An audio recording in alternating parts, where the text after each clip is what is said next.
Yes, ये numerical ये था, ध्यान से सुनिए।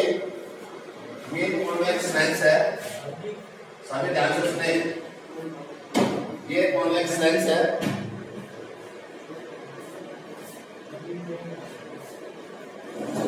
इसका ऑप्टिकल सेंटर है कॉन्वेक्स लेंस। और एक आपके पास है कॉन्वेक्स मिरर, इसकी फोकल है 20 सेंटीमीटर। ध्यान से सुनिए, ये convex mirror, they are coaxially placed, एक ही एक्सिस पर है। ये आपका 15 सेंटीमीटर है, 15 सेंटीमीटर। न्यूमेरिकल स्टेटमेंट के हिसाब से यदि आप करोगे कभी गलत नहीं होगी। इसका जो रेडियल कर्वेचर है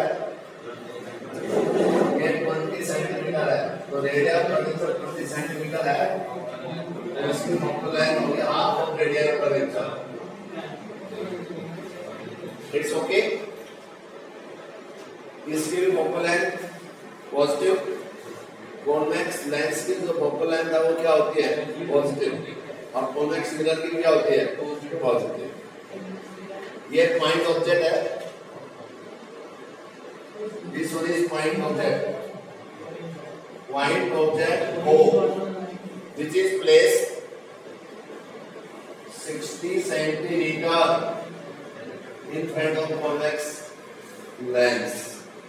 Find the final image, और इसका डायग्राम भी ड्रॉ करना आता है, डायग्राम के भी नंबर होते हैं। अब आप कैसे करेंगे इसमें? सबसे पहले सुनिए आप ध्यान से। हम मानते हैं इन द एब्सेंस ऑफ, यहाँ पे ये पॉइंट ऑब्जेक्ट, ये ले भाई पास है,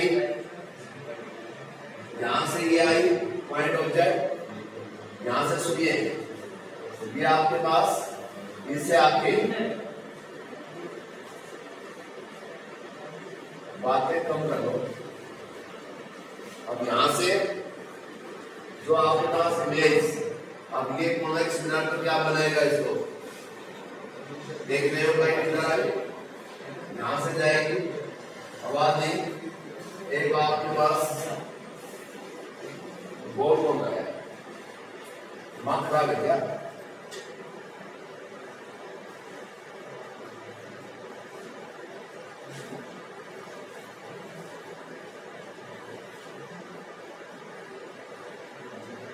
यहां से ये डायवर्स हो मिरर के लिए, इसके लिए तो ये इमेज बनेगी, यहां से सेम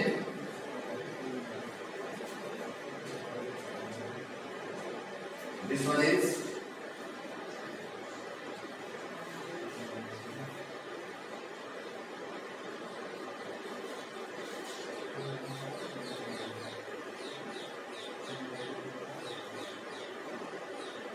अभी डायग्राम बना लो अपना आराम से।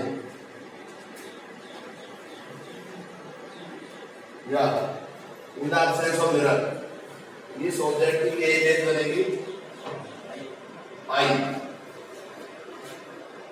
अब यहां से इसके कारण, अब मिरर के कारण ये आपको पी मान लो। अब मिरर से ये वर्चुअल ऑब्जेक्ट का काम करेगी, this one is virtual object।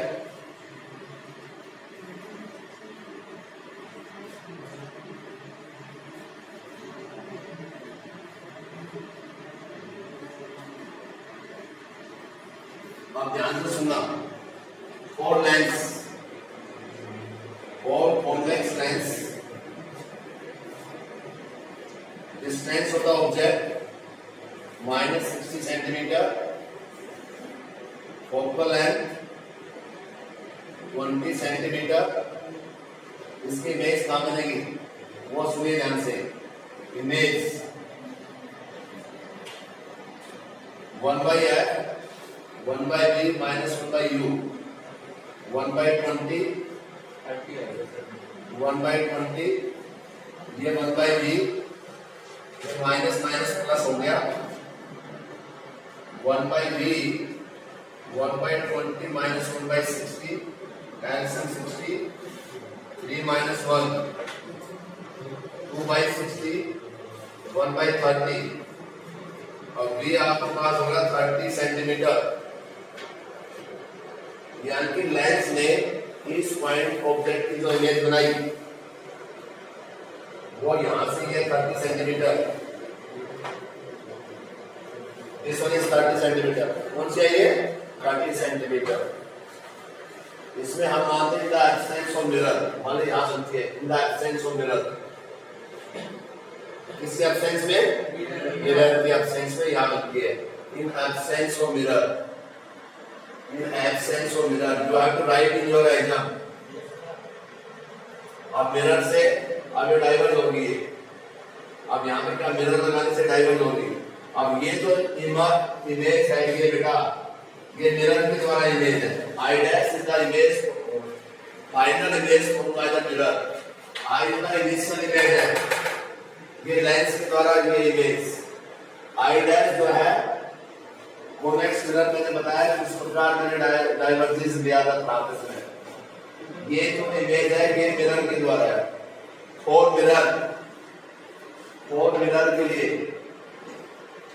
For mirror convex mirror के लिए I as a virtual object, आई जो ये इमेज इस ऑब्जेक्ट की जो इमेज है इस लेंस ने जो यहाँ पे बनाई है ये इमेज इस मिरर के लिए एज ए वर्चुअल ऑब्जेक्ट। तो I as a virtual object, ये आपके पास वर्चुअल ऑब्जेक्ट है आई। और फोकल लेंथ कितने है, फोकल लेंथ 10 सेंटीमीटर। तो वर्चुअल ऑब्जेक्ट है तो u आपके पास हो गया यहाँ पे u object distance for mirror, u is what, u की वैल्यू देखिए ये जो ये डिस्टेंस कितना होगा 30 क्यों होगा 50, यहाँ से यहाँ तक दिया ये 15 है तो ये डिस्टेंस कितना हो गया 15 या ये 15 सेंटीमीटर है। कितना सेंटीमीटर है ये बोलो वन है वो। आप image form by mirror, image form by mirror, mirror के लिए क्या फॉर्मूला होता है image form by mirror, mirror formula 1/f 1/v plus 1/u, 1/f focal length है 1/10, 1/v u वर्चुअल ऑब्जेक्ट का पॉजिटिव लेंगे ये 15, 1/15, 1/v 1/10 minus 1/15 LCM 30 ये 3 और यहाँ पे क्या मिलेगा -2 1/30 और v करना बात नहीं ये 30 सेंटीमीटर। बेटा मैं ये कहना चाह रहा हूँ आपसे एनसीईआरटी प्रॉब्लम है combination of lens and mirror, combination of lens and mirror.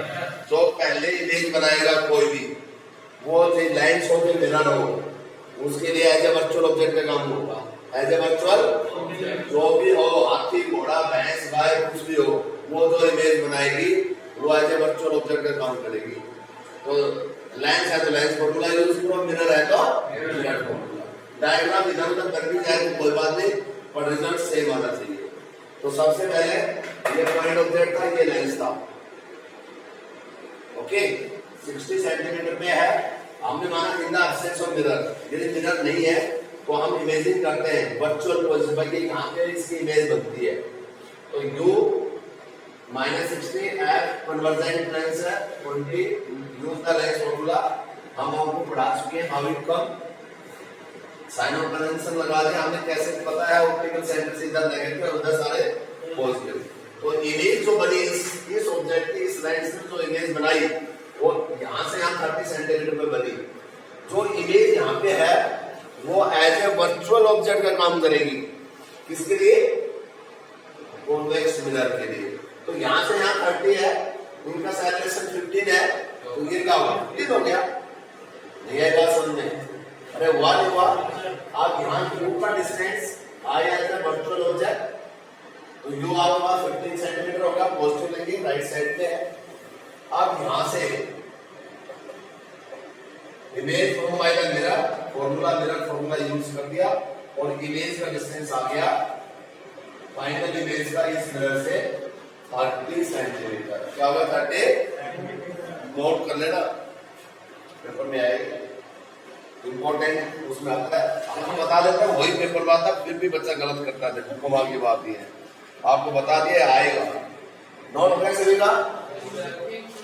Note कर लो सभी। नहीं यू तो पता करना चाहिए था। हाँ मिरर का यू तो जो इसकी इमेज होगी वो इसका यू के निकाल करेंगे। अच्छा आगे समझ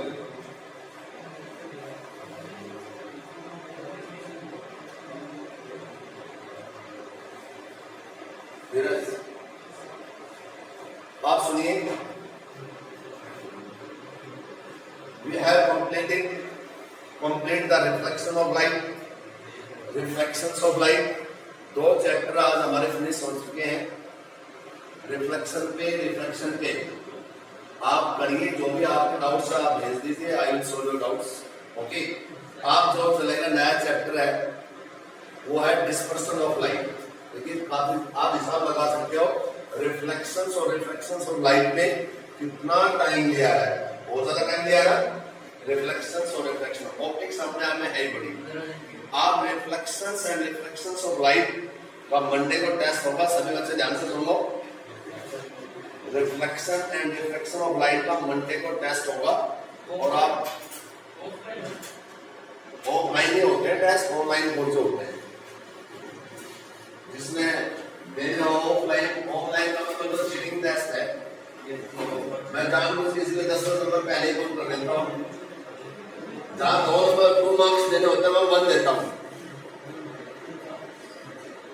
सही है ना?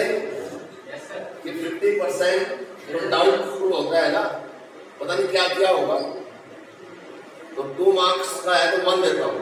और ऐसे ही जो ऑनलाइन देंगे यूटी में भी ऐसा ही होगा, जिसके 3 होगा 1.5 नंबर मिलेगा, और जो ऑफलाइन देंगे उसके जो एक्चुअल है वो 50% मार्क्स कम होंगे ऑनलाइन वालों में। आप तो लिस्ट बने उसमें भी ऐसे हो गया।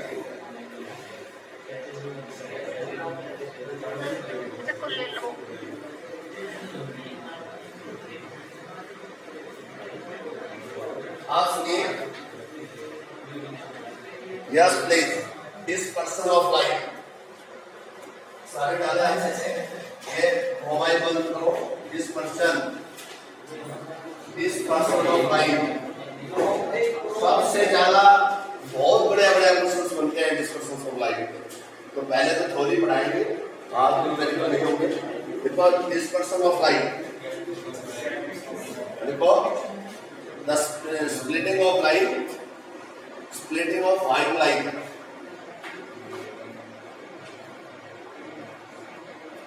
व्हाइट लाइट का स्प्लिटिंग हो जाना, इसमें स्प्लिटिंग हो जाना। ये आपके पास व्हाइट लाइट है और ये इसको क्या नाम उसके लिए वर्ड होता है? हेलो भाई, इसके लिए समझते देखो। सबसे ज्यादा वेवलेंथ कौन सी? तो V B G Y O R, देखो with your V I B एक रह गया, with V I B G G Y O R. हमारे नाम बराबर है। The splitting of white light into its constituent 7 color, splitting of white light into its 7 constituent color। नाम है तो सभी का, B for violet, I for indigo, B for blue, G for green और Y for yellow और O for orange और R for red। और red colour की सबसे ज्यादा मैक्सिमम वेवलेंथ होती है, ये भी याद रखें। Red colour. हाँ बेटा। सर दूसरे फोन से कनेक्ट किया है, उसमें एडमिट कर लो। कौन है? खुशी। उसमें क्या हो गया? उसका कनेक्शन लो है। चलो तो यहाँ पर सुनिए, ये आपका dispersion of light, splitting of white light into एक ट्रांसपेरेंट पॉलीमीडियम है जैसे प्रिज्म। प्रिज्म क्या होता है पता होगा? प्रिज्म तो प्रिज्म एक बेल सेट ऑफ टू क्या transparent medium bounded by two plane surface, two plane surface.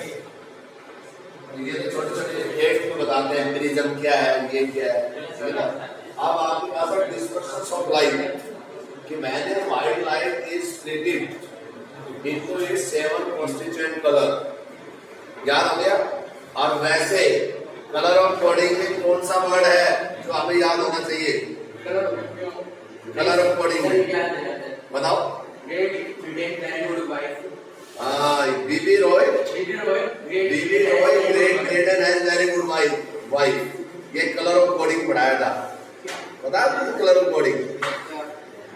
Bibi Roy great great and has very good wife, ऐसे ऐसे कलर पढ़ा सकूं मैं। मुंह हलाने से बात नहीं बढ़ेगी। करंट इलेक्ट्रिसिटी दो बार बता दिया, क्यों? ऑफलाइन भी ऑनलाइन भी दोनों पढ़ा दिया। तो ये आपके पास है डिस्पर्सन ऑफ लाइट। क्या था डिस्पर्सन ऑफ लाइट? आप देखिए ना मेरे कार्बन रजिस्टर में यूज होता है ये, जो baby Roy great great and has very good wife है कलर ऑफ कोडिंग। और जिसको नहीं आता तो एक दिन इसमें चला के समझ भी लेगा। आप यहाँ पे सबसे जो इम्पोर्टेंट है वो आपके पास प्रिज्म फॉर्मूले में आते हैं। क्या क्या सुनो ध्यान से, आज की पढ़ाई मेन यही है, प्रिज्म फॉर्मूला। कल फिर इसमें सारे एम्पिरिकल्स होंगे। पहला है आवाज angular deviations plus angular prism that is equal to angular incidence plus angular emergence. ये प्रूव करेंगे। एंगुलर डेविएशंस प्लस, अरे इंसिडेंट रे और इमर्जेंट रे बनाती है। Angular deviations plus angular prism, दो रिफ्रैक्टिंग साइड के बीच में angle of incidence, angle of emergence. पहला ये फॉर्मूला प्रूव करेंगे। उसके बाद आपके पास फॉर्मूला आता है angle of deviation that is equal to angular deviation. Angular deviation आपके पास होता है mu minus 1 refractive index of the material prism का। और तीसरा जो फॉर्मूला आता है वो refractive index that is equal to sine a plus delta n by 2। वो सारे फॉर्मूले हर बच्चे को याद में होना चाहिए। कम से कम 5 से 7 ऑब्जेक्टिव बनते हैं बड़े जबरदस्त इन तीनों फॉर्मूले में जो कॉम्पिटिशन में आते हैं। तो पहला सुन लीजिए, delta stand for use of meaning लिख लो। डेल्टा होता है angle of deviation, use of meaning. Angle of deviation है angle made by incident ray and emergent ray. Angle made by, ये एंगल बिटवीन कर दो incident ray and emergent ray. Incident ray and emergent ray के बीच में, incident ray और emergent ray के बीच में। ओके, अभी बना के दिखाऊंगा बेटा, बुला दिए। उसके बाद एंगल ए, ये है रिफ्रैक्टिंग एंगल, इसको रिफ्रैक्टिंग एंगल ऑफ प्रिज्म बोलते हैं। रिफ्रैक्टिंग एंगल या एंगल ऑफ प्रिज्म के नाम से जाना जाएगा। Angle of prism,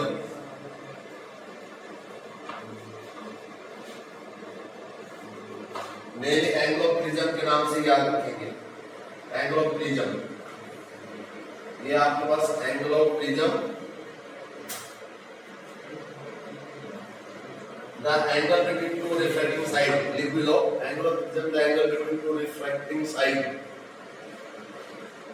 I stand for, आप सब बच्चे जानते होंगे I means I for क्या होता है?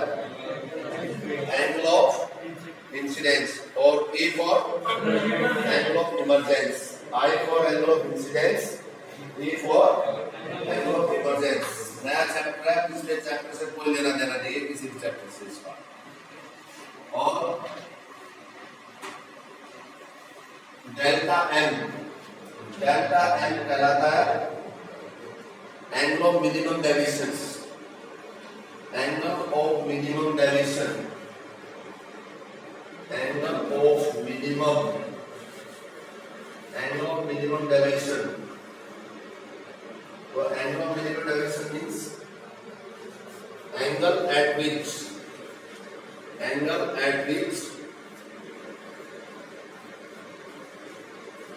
ऑफ इमरजेंस लिख लो। एंगल ऑफ डेविएशन की डेफिनेशन भी यही पे लिखवा रहा हूँ। एंगल ऑफ डेविएशन क्या होता है कि it is the minimum value of angle of deviations, it is the minimum value of angle of deviations at which angle of incidence is equal to angle of emergence, angle of incidence is equal to angle of emergence, and refracted ray of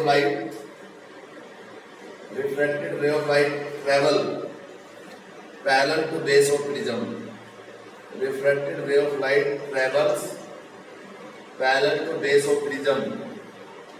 I am again repeating the angle of minimum deviations, जिसको हम delta N से represent कर रहे हैं। It is the minimum value of, ये minimum value है, किसकी minimum value है? It is the minimum value of angle of deviations at which angle of incidence is equal to angle of emergence and reflected ray should parallel to base of the prism. अभी हम बताएंगे आज का जो homework है 1, 2, 3, ये 3 फॉर्मूले जिसको भी याद होगा आपका 100% क्लास ऑफ होने के बाद, और यदि वो बच्चा अपने आप में ये सोचे, किसी को बताने की जरूरत नहीं है कि मेरे को आज सारा समझ में आया, फिर वो बच्चा रिलैक्स होने के बाद इसको एक बार लिख के जरूर देखें और फिर अपने आप ही रीचेक योरसेल्फ। सबसे बढ़िया आजकल चल रहा है कि बच्चा कितना ईमानदार है। ओके, तो आपकी ईमानदारी अभी देखी जाएगी। अब इसमें सुनिए, यहाँ पर ये आपके पास प्रिज्म है, ये प्रिज्म ABC। ध्यान से पहले डायग्राम समझेंगे, लिखने के टाइम दे दो हमें बनाने के लिए। ABC है, ये साइड रिफ्लेक्टिंग साइड है। पहले नॉर्मल ड्रा कर लो, दो नॉर्मल, ऐसे आप प्रैक्टिकल भी ऐसे करेंगे। ये नॉर्मल, ये N1, ये नॉर्मल N1, ये नॉर्मल N2। लैब में प्रैक्टिकल भी है इसका। ये angle of prism, the angle between two refracting side AB and CD with the two refracting side है, ये एंगल ऑफ प्रिज्म कहलाता है। यदि आपको कंसेप्ट क्लियर होगा तो आपको न्यूमेरिकल बहुत अच्छे से आएगी, और यदि आपको कंसेप्ट में प्रॉब्लम हो जाएगी तो न्यूमेरिकल्स नहीं आएगी। पहले सुनो ध्यान से। आप सबसे पहले यहाँ पे कोई भी पॉइंट मान लिया, P मान लिया, P, ये पॉइंट Q, ये कोई रे ऑफ लाइट है, ये incident ray of light, this one is the incident ray of light. क्योंकि कभी भी चौक से दोबारा कभी नहीं बनाना पड़ता, पेन से स्लिप हो जाता है।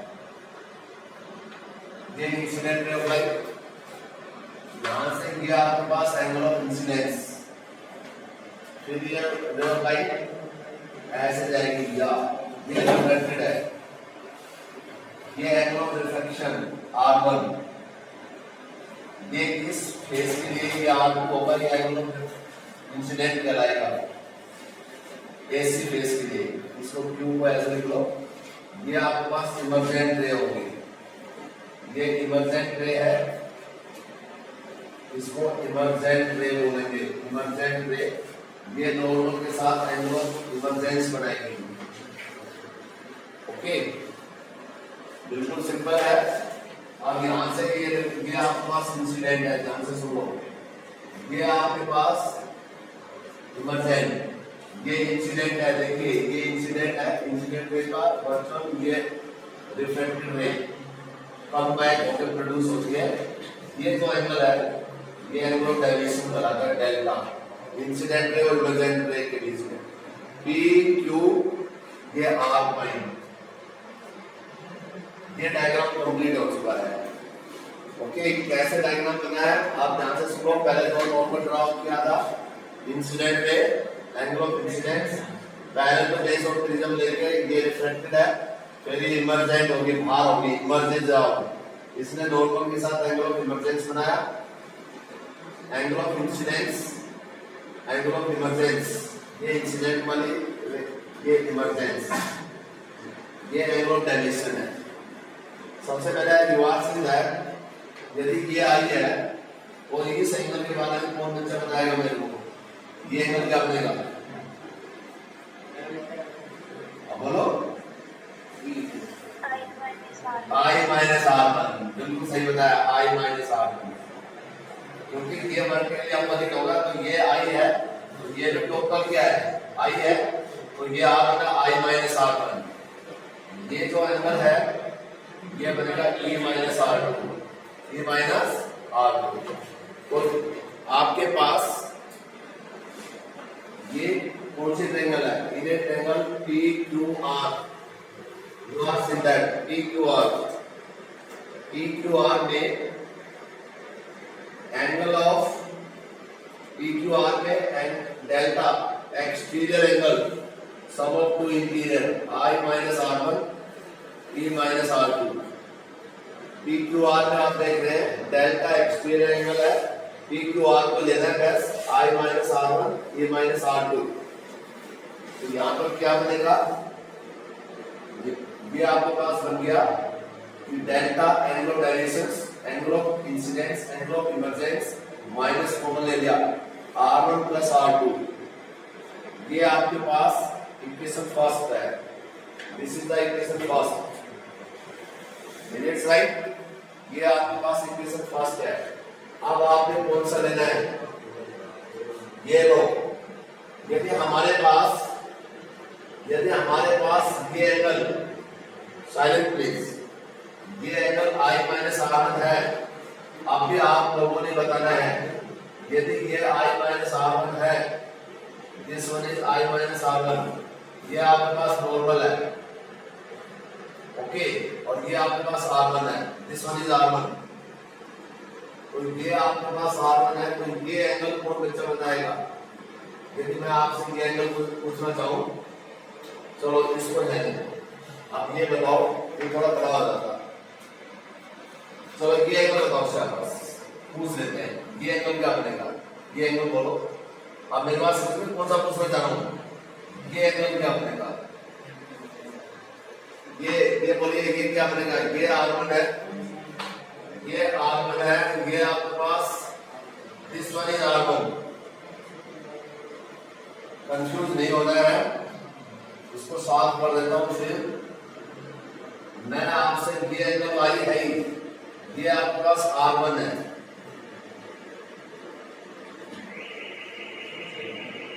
ये R1, अब बात नहीं, ये R1 है। अब मैं ये पूछता हूं, ये वाला एंगल क्या बनेगा? ये वाला थोड़ा सा और, ये वाला एंगल, ये एंगल क्या बनेगा? बताइए शाबाश, कौन सा एंगल? ये R1 90 माइनस कैसे आया?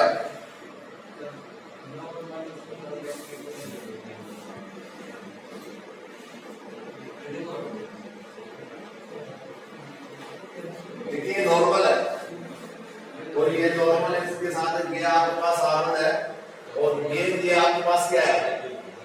ये 90 है, ये 90 है, तो ये एंगल क्या अपना? ये वाला एंगल 90 माइनस R1, ये 90 माइनस R1 है। बात है प्लीज, ये 90 माइनस R1, तो ये एंगल क्या बनेगा? 90 minus R2, 90 minus R2। Is it right? और ये आपके पास कौन सी ट्रायंगल बनेगी?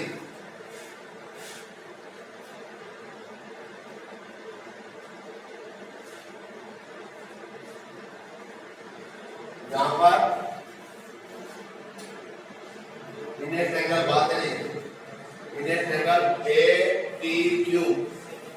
आप ए पी क्यू लेना है, कौन से लेने हैं? ए पी क्यू। अब यहाँ पे ए पी क्यू के लिए बनेगी एंगल ए, एंगल पी क्या बनेगा? एंगल पी है 90 माइनस R1 और एंगल क्यू किसके बराबर है? 90 माइनस R2। 90 माइनस R2, तो यानी कि